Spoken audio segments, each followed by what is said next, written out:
The goal here is very straightforward, and that's why we've been going about it in a very careful way. And there's been an abundance of caution in our approach. It is simply to slow the rate of transmission of the coronavirus within Australia. And that is done through the containment mechanisms that have already been put in place, whether in New South Wales, Victoria or anywhere else. The containment processes of self-isolation, identifying and tracing of contacts, all of these measures worked to successfully slow the rate of transmission of this virus. And that's why Australia right now is in a position where we have low rates of this virus and the number of cases that have presented, but we've always known that the number of cases will rise. And as we continue to work together to slow the rate of transmission, then that means we will get through this, Australians will get through this, and we'll be able to get through with this with the support of a health system, a world-class health system, which will seek to minimise the level of disruption that would be seen by the Australian population. Now, in relation to that, in particular, and based on the advice we've received today about the increasing number of cases and the evidence of community transmission, it has been recommended to us that we move to a position by Monday where we will be advising against organised, non-essential gatherings of persons of 500 people or greater from Monday. Now, that of course doesn't include schools, it doesn't include university lectures, it doesn't mean people getting on public transport or going to airports or things of that nature. These events that we're seeking to advise against and restrict is for non-essential, organised gatherings of persons of 500 or more. Now, there will be many issues to work through between now and Monday as we get the precise advice about the implementation of that advice to Australians around the country.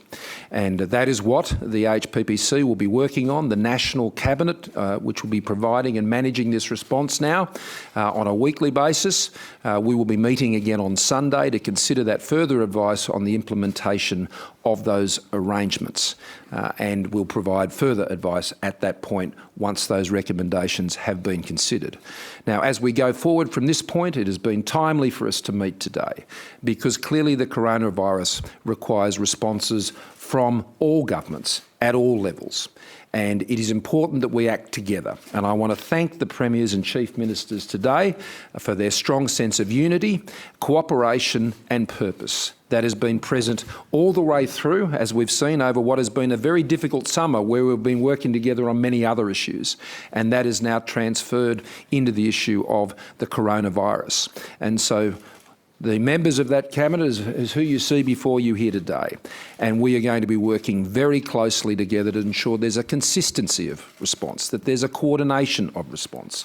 And we simply say to the Australian people that we will manage this carefully in your interests. What we're announcing today is just another step. It's precautionary. It's getting ahead of this to ensure that we can minimise the impacts on your health and we can ensure with confidence the ability for people to be accessing the health services that they and their families will need.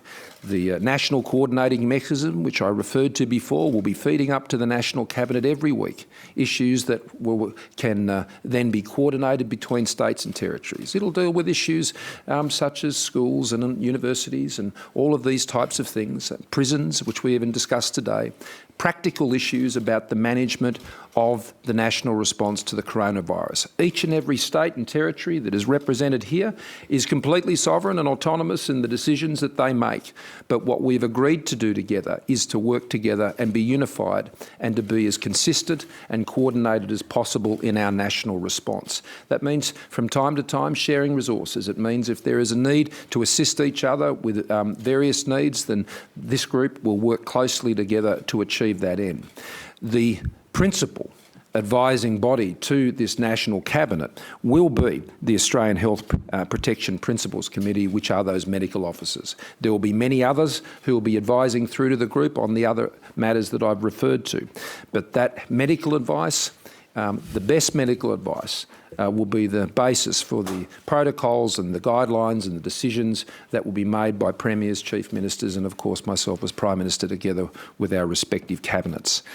So with those matters, I'm going to ask Brendan Murphy to speak to this arrangement today and provide some further explanation. I also want to say that we've also decided today through the Department of Foreign Affairs and Trade that we now advise all Australians to reconsider your need to travel overseas at this time, regardless of your destination, age or health. If your travel is not essential, consider carefully whether now is the right time. So we're effectively putting in place what is called a Level 3 travel advice for travel of Australians overseas. This is done to protect their health and to limit their exposure. Given we have so many countries now that are affected by the coronavirus, only essential travel should be considered if you're going overseas from this point forward. And we would encourage Australians to heed that advice, and if you need further information, then you can look to the Smart Traveller website where you will find further information on those issues. With that, I'll pass you over to Professor Brendan Murphy. Thank you, Brendan. Thanks, Prime Minister. So Australia has always remained ahead of the curve in this coronavirus outbreak. We certainly introduced very aggressive measures early on in the exported cases from China and have been very effectively responding to the second wave of imported cases. But as the Prime Minister has said, there is now early evidence of community transmissions, very small cases, not widespread. We're still not saying that there is a significant risk at all to the Australian community, but all the international evidence suggests that if you have some community transmission, the way in which it can be spread more rapidly is in very large events. You might only have one or two people at a very large event who might be carrying the virus, and the chances of it being spread at those large events accelerates the rate of progression of this virus. So this is a precautionary measure on the basis of the numbers slowly increasing over the course of the last week in Australia. We have seen increases in numbers every day, and we feel that they will be at such a point over coming weeks that it's time to take precautionary advanced measures to limit those large events where the incidence of transmission can be supported. We're not suggesting that people should interrupt their normal daily work. It's just avoiding those particular circumstances where transmission can be accelerated. This is the unanimous advice of all of the Chief Health Officers. We understand that there will be a range of implications of that advice, but as the Prime Minister said, it's advisory, and we are suggesting this at the moment. We'll work through the implications of that over the coming days and present them to ministers. The risk to the Australian community in general still remains low. Most of our cases still are imported, but we know that some of those imported cases have led to some community spread. We want to be as far ahead of the game as any country and control the spread of this virus and make sure that we keep its outbreaks in Australia to as limited as possible. Thank you.